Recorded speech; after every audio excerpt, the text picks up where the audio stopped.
बारामती मतदारसंघातून बातमी आहे। विजय शिवतारे हे आता सुनेत्रा पवारांच्या प्रचाराचा झेंडा आपल्या खांद्यावर घेणार आहेत। सुनेत्रा पवारांच्या प्रचारासाठी विजय शिवतारेंनी गुरुवारी सासवडमध्ये जाहीर सभेचं देखील आयोजन केलंय। यावेळी मुख्यमंत्री एकनाथ शिंदेंसह दोन्ही उपमुख्यमंत्री देखील या सभेला उपस्थित राहणार आहेत। दुसरीकडे पुरंदरमधून शिवतारेंनी सुनेत्रा पवारांना बहुमत मिळवून दिलं तर त्यांचं भवितव्य चांगलं असेल अशी प्रतिक्रिया राष्ट्रवादीचे आमदार अमोल मिटकर यांनी दिली आणि जर दगाफटका केला तर त्याचा फटका देखील शिवतारेंना बसेल असा इशारा देखील मिटकर यांनी दिलाय। राजकीय घौडदौड कायम ठेवायची असेल तर प्रामाणिकपणे काम केलंच पाहिजे असं मिटकर म्हणाले।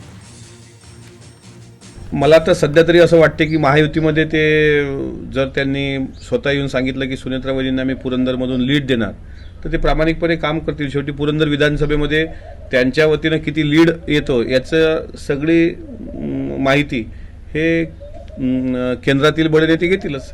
त्याच्यामुळे त्यांनी लीड दिला तर त्यांचं भविष्य चांगलं असेल आणि त्यांनी जर दगाफटका करण्याचा प्रयत्न केला तर त्याचा फटका त्यांनाही बसेल।